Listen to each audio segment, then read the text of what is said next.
Hey YouTube, Silenceddeath here with Airsoft Team OSMD, and today I've got another Airsoft gun review for you. It's been a while since I picked up an Airsoft gun to buy, pretty much because I'm more than happy with the setup I have now with my M16, but I've been looking for a bolt-action sniper rifle for quite a long time, and I've been waiting probably at least a year and a half for a gun like this to come out.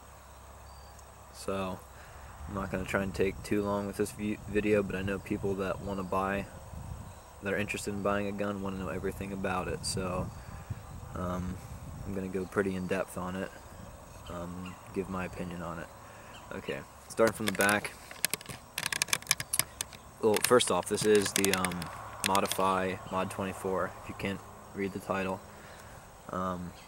Modify is new to making bolt-action rifles.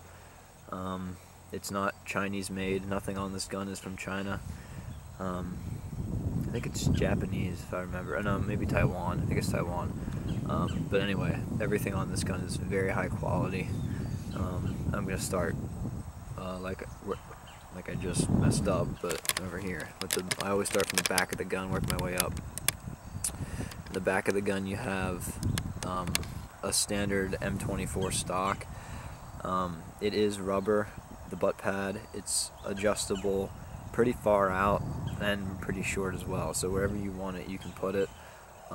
Basically you put in an Allen wrench or some type of like steel rod into those holes and you turn it after you release the I mean, it's in the manual, but you can figure it out, it's not rocket science. The second wheel locks in so it doesn't change adjustments, and you can adjust it to however long you want. Moving up the gun, as you see I do have a sling on it. It has a stud for a quick detach sling mount. Actually, I shouldn't say quick detach because there's a C-clip on it, but you can remove it if you don't want it making noise.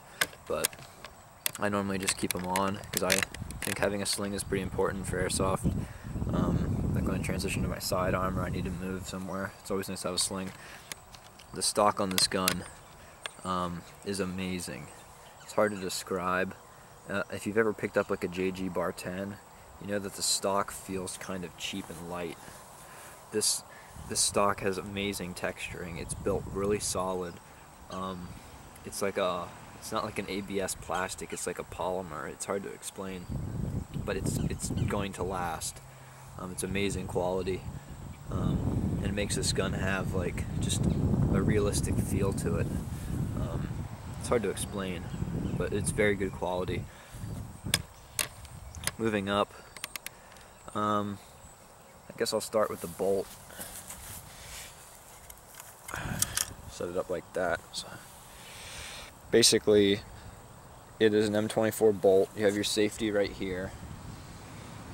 Back is safe, forward is fire.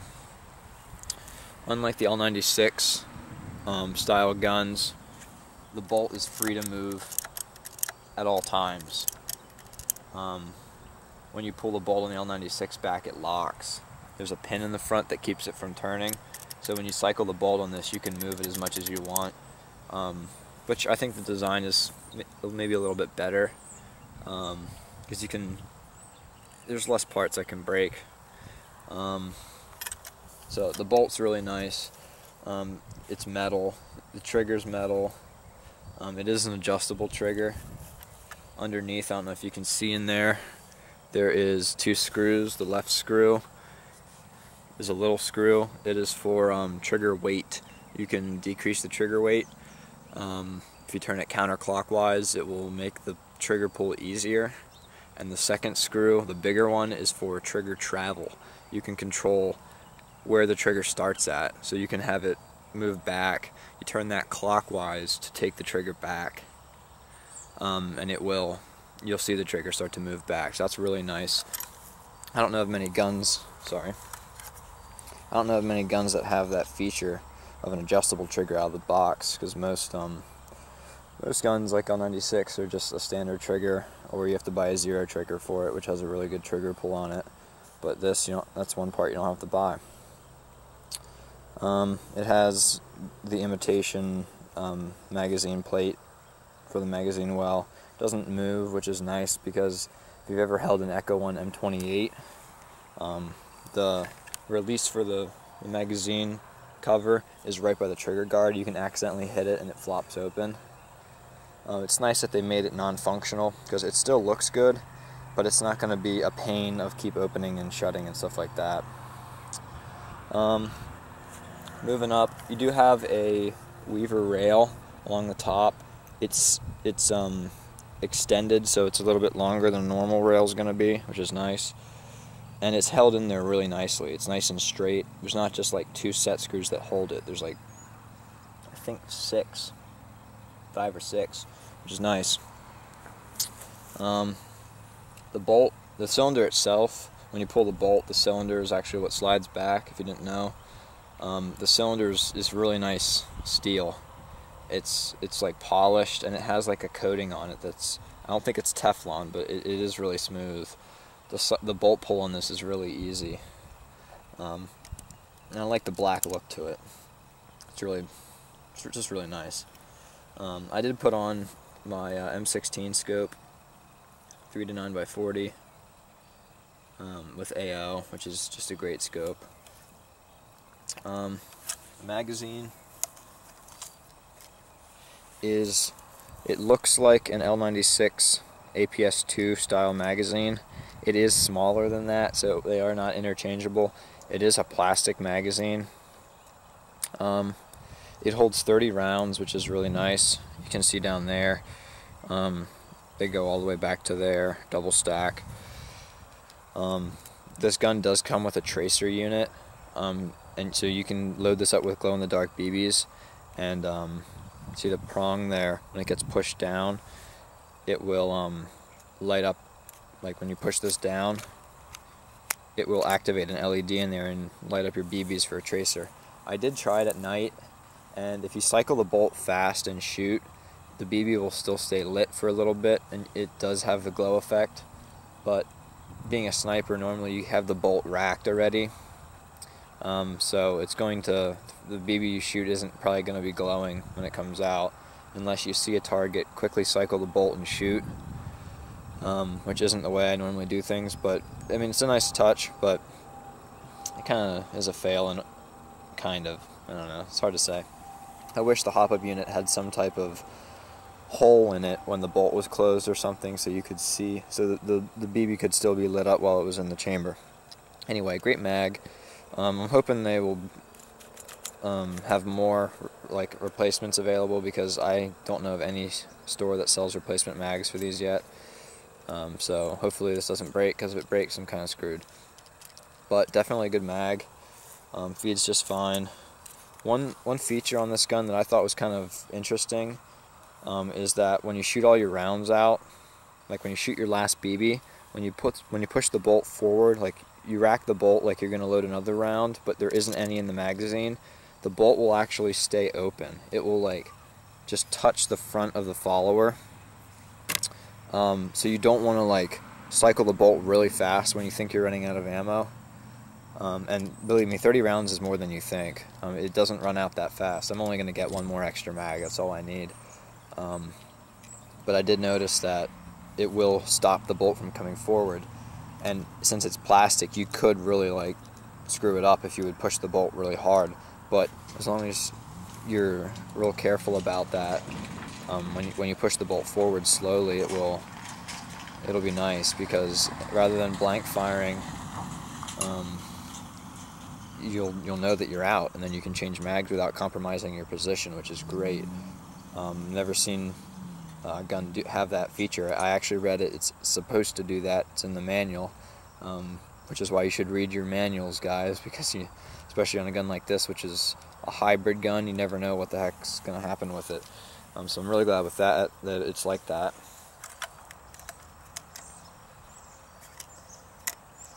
See if I can get that in there. When you put the mag in, you want to make sure you push it in from the front, because that's where it clicks. Let me try that again. Yeah. Make sure you put the pressure on the front. Just saying. Alright, moving up the gun. Again, you have another C-clip with on a lug with a sling attachment point. You have another lug for a bipod, which I will be putting a bipod on this. And then that's just the front of the stock. Looks like a typical M24. I did notice it is free-floated. If you can see the crack there, it doesn't touch, which means that when you're shooting, it's going to stay a lot more consistent when it's on a bipod, because the barrel actually doesn't touch the stock.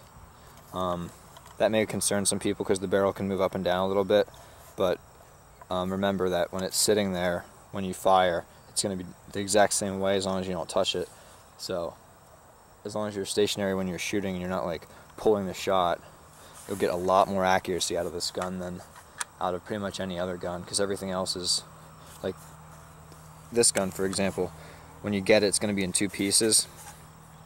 You're going to have two screws here and there. The small one goes in the front, the large one goes in the back. You don't want to make sure you don't tighten them too tight though, because it will actually push up against your cylinder. So you actually want it pretty loose in the front, and just barely, not even tight in the back. And the bolt, it's perfect. And since the attachment point for where it pulls the gun is where the receiver is, the barrel has no forces applied to it at all. So this gun is going to be very, very, very accurate. And okay, so it does shoot about 420 out of the box. I don't know if that's hop-up off. I would assume so. About 430. Really easy bolt pull, very quiet. The only mods I did to it inside the cylinder was I put some sorbothane. I took some sorbothane squares and glued 4 of them on the cylinder head, because sorbothane needs space to expand when pressure is applied to it. You don't just want a sorbothane ring because it's not as effective. So with that, it's way quieter than it was before, but it already was quiet. Internals. This gun is basically fully upgraded. It's amazing, the price. Normally for like a JG Bar 10 you're going to spend about $105. With the scope package it's $130. That's with plastic everything.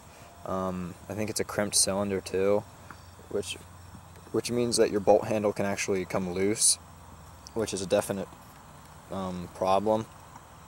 I mean, you can buy upgraded pin cylinders, but I mean that's another $80 to $130 you're going to have to spend on a decent Teflon coated pin cylinder.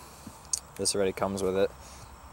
So right there, a JG Bar 10 with just the cylinder upgrade is going to be almost what this was. And this has an upgraded piston, and it's not just a cheap like UTG L96 upgrade piston. That's just like a cheaper aluminum.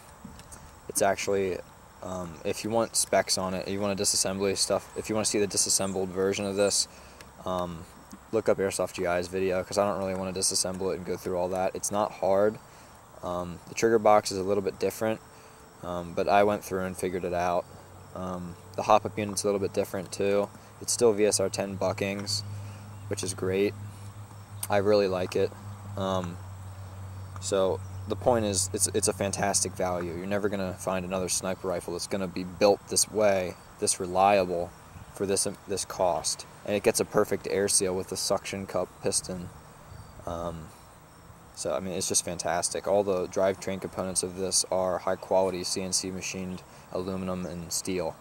So, and heat treated steel. The sear is a 90-degree engagement versus a 45 on a VSR 10. I mean, it's just great. This is like the best hybrid you can get in terms of a sniper rifle, and the cost isn't too high.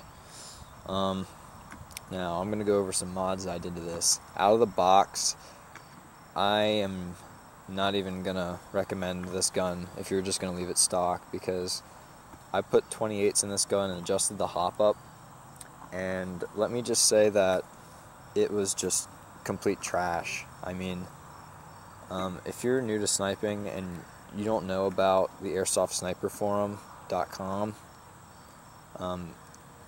you're not going to make it very far with this gun, because I tried it stock and it hooked so hard to the right when the hop-up was barely on, and one like tiny little adjustment made it go way up. I mean, it was just so awful. And I don't know if I just got a lemon or what, but I mean, I can't recommend this gun to someone if they're going to keep it stock, because there's just no way in hell that you're ever going to be able to be an asset with that kind of hook. I mean, you'd have to tilt the gun like crazy to the left to get to compensate for that. And I mean, it was just so bad. So I can't tell you to go out and buy it like that, because it was just horrible. Now, the mods I did to it can all be found on the AirsoftSniperForum.com. I highly recommend that to anyone who's serious about sniping, because there's tons and tons of people down there that will help you, that know exactly what they're doing, and that get great range and accuracy out of their guns. Now, the first mod. This is exactly where the hop-up arm is, directly underneath it. This is called the TDC, Top Dead Center mod. Basically, normally on a VSR-10, there is a little adjustment bar here that adjusts the hop-up. Problem is, it doesn't adjust it enough, and the adjustments are very potent. Let me just use that as a word. You move it a tiny bit, and it's hard to get a good adjustment, especially on this hybrid hop-up system, because there's less room for the thing to go down, and the hop-up arm has there's no nub. It's the arm itself. It has like two fangs, and the fangs push down on the bucking. And since it's plastic pushing on the bucking, there's not much give there. I mean, if it moves down like barely any, like a millimeter, half a millimeter, it just goes way up. And then if you turn it down, it just drops. So it's so hard to find the medium, the happy middle there. So I ditched that, and I did the Top Dead Center mod, which drilled and tapped a 1/4 inch, 20 threads per inch hole directly above where the hop-up arm is. And I had to disassemble the gun to figure out that. There's tons of guides on it. And then I took a L96 spring, cut it down, and put a 1/4 inch thumb screw on it. And I mean, it's so much better. Second mod I did, I filed down the fangs on the hop-up arm itself. The hop-up arm is pushed down. There's two fangs on it that come down, that push on the bucking. I filed those flat, and I put a little block of sorbothane to emulate a nub, because you want something soft pushing down on your bucking. So that's what I did. Works fine. You have way more minute adjustments when you have that sorbothane that's compressing. So much better. And I don't have the hooking issue that I had before with this. I may do an R-hop in the future, but right now I'm getting pretty dang good results for a Scout Sniper. Now, third mod I did. First off, I took off the orange cap. It was a pain in the butt. You see that hole there? It's kind of hard for you to see. There was a pin in there, and I drilled that pin out, and then the orange cap was glued on really hard. So I had to take a screwdriver and sort of tap it after I heated it, and it was a pain. It marred it up, but I painted it. Right there, you can see the scratch. It looks fine. You can see the threads underneath there, the negative threads, so you could put a suppressor on it, but I'm just going to leave it. If you noticed, I do have two set screws here. This is called the LRB. It's a long-range barrel modification. Basically, let me get the focus. Basically, first off, this gun did not come with any barrel spacers. So normally, the barrel would just move around inside the outer barrel. I mean, you can see, it's hard for me to do this, but you can see all that space in there. The barrel could just literally flop around wherever it wanted to. So what I did was I did what's called the LRB. The hop-up unit's about right there. About a third of the way up the barrel, I put a barrel spacer that keeps the barrel from moving, but I only put one, a third of the way up. And then I drilled and tapped a 1/4 inch by 20 threads per inch hole, and put a set screw in, a self-locking set screw, which has a nylon patch that basically is exactly like Loctite, but it's built into the screw. And I threaded that screw in to push the barrel down. Now the benefit of having a barrel that's pushed down is when the BB comes through, it will actually ride along the top of the barrel because the barrel is curved down rather than bouncing around. It makes it a lot more consistent. It's been tried and true. It's a classic mod, and it works. Now, if you noticed, I have 2 set screws. Reason is, when I did it, I made sure I wrapped the barrel with some painter's tape so it wouldn't scratch it. Now, I put another set screw because I couldn't get the point of aim to coincide with the scope, which is kind of a pain. So I put another set screw to push the barrel till I could get it zeroed in the scope. So that's where the barrel sits now. It's fantastic. So basically, I took a gun that cost $270, and I didn't have to buy any other parts. Normally, you have to buy parts, for a JG Bar 10, you got to upgrade it. This gun requires no upgrading. It only requires do-it-yourself mods that cost barely nothing, as long as you have drill bits, tap bits, set screws, and stuff like that. You don't need anything else. And I went from hating this gun when I first shot it to loving it. I'm going to do a shooting test right now, actually. You can see the flag moving. This is how far away I am. Right here, over to that flagpole. I'm going to try and hit that flagpole from here. I don't have a bipod on it, so it's going to be kind of hard. But I'm going to try and hit, I guess, where the cord is. I mean, it's only like a quarter. It's about the diameter of a quarter. So I mean, this isn't really a range test. I'll do more stuff right now, but this is just kind of impromptu shooting test. I don't even know where it's going to be shooting, but I'll try anyway. Using .28s.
Got it.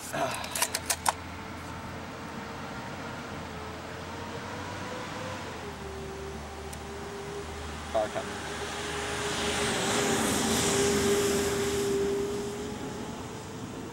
I don't know if you guys have ever tried to actually shoot a flagpole with a airsoft gun when the wind is crazy, but from like 20 yards, it's actually really hard. Oh, that missed by like a quarter of an inch. Oh, I got it again.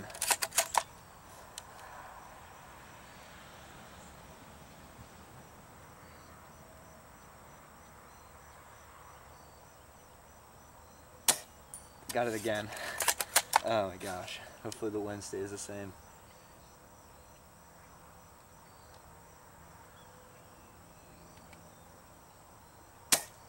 Oh, I pulled it.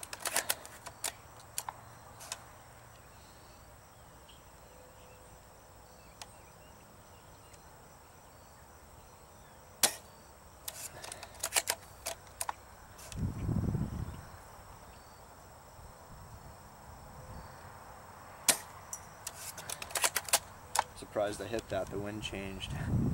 God. I'm doing about a half mil dot hold left on 6 times at 20 yards, and I just did 2 mil dots right there and hit it. So, not much room for error here. It's like hitting a quarter.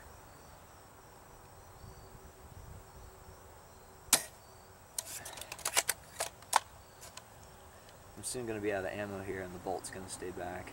So I got to be... You never want to cycle this bolt super fast once you think you're running out.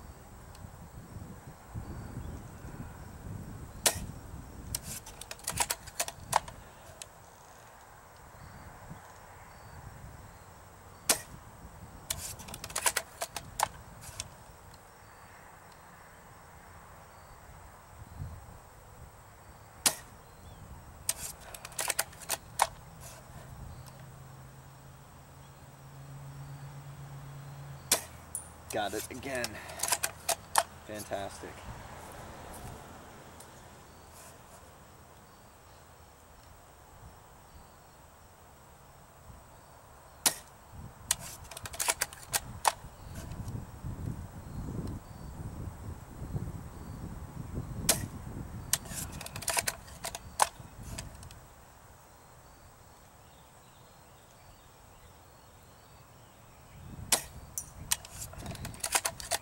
Got it again.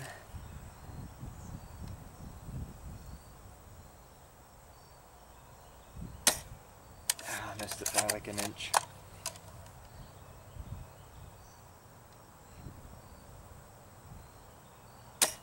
Got it again.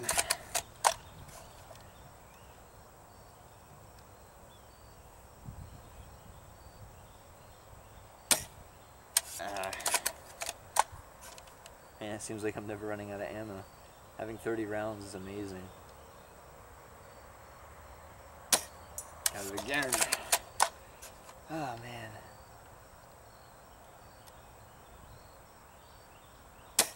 Got it again. Man, I can't wait till I get a bipod.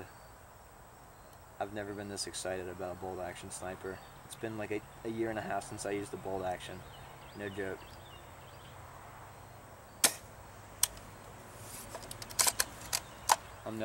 I'm just never gonna grow out of this, man. Bolt action sniping is like a way of life. Oh man, I'm so excited right now. I can't even, words cannot describe how excited I am right now.